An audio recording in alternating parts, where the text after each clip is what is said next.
Thanks so much for joining us.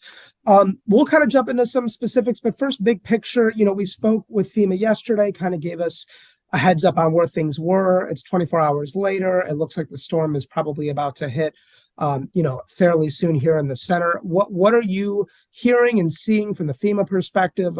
How are things looking here in Southern California? So as mentioned, we have our incident management assistance teams currently with California Office of Emergency Services, making sure that we can support the state and supporting communities throughout Southern California for anything that may occur from the impacts of this storm.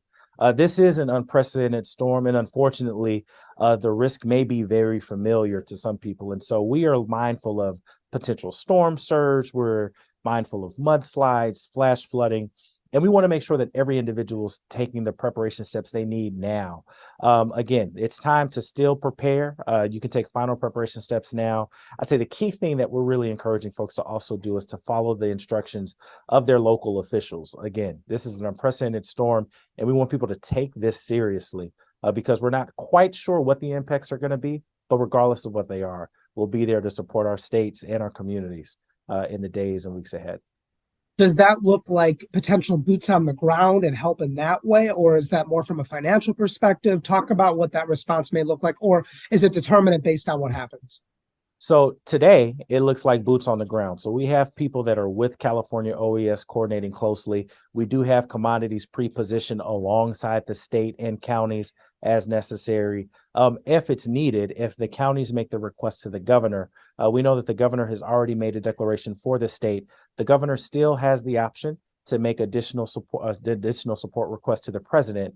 And if he makes that request, the president will then make a decision on any other financial things directly for survivors. But what we want people to do now today, as they begin to get prepared, one, make sure that you have all of your important financial documents together. And in the event of any damage to your home, your dwelling, if you're a renter or your business, make sure that you take photos of any damage and have that conversation with your insurance adjuster. And so there's some practical steps that we're encouraging people to take individually as we continue to work with the state of California to take a whole of government response to provide any support that's going to be needed in the days ahead. This is pretty new to people here in the sense of, I don't think a lot of people from San Diego have been dealing with FEMA or knew that, that have ever had this experience where FEMA would be stepping in.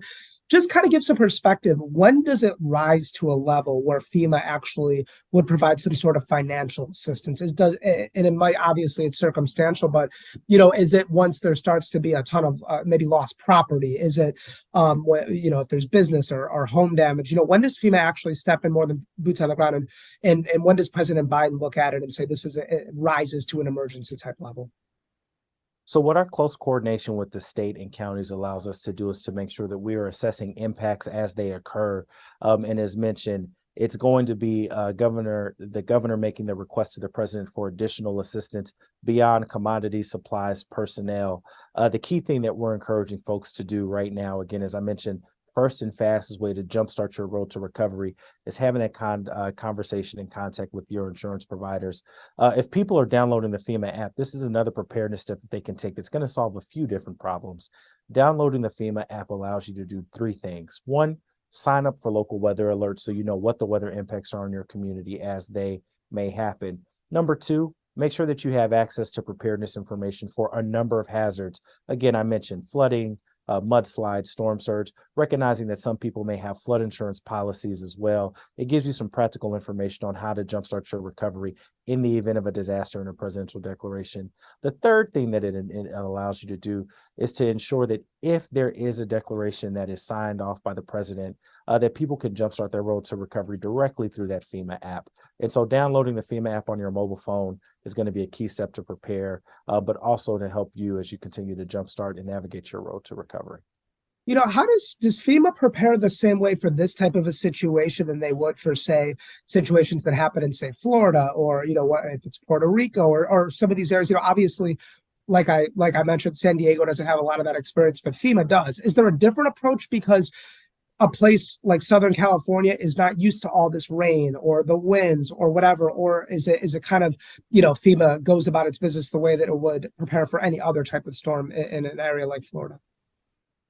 So FEMA's mission is to help people before, during, and after disasters in all parts of the country. And as you mentioned, there's diverse geographies, topographies, and a lot of different things that are provide very unique risk for different communities. We recognize that Southern California, right, may not have anticipated a tropical storm or some of the things that we are anticipating happening, but we know that the risk is real and is very localized. And so we want people to understand their risk. What FEMA does year round is coordinate with our state partners for a number of different scenarios and ensure that we take an all hazards approach to provide a whole government support, again, before, during, and after incidents.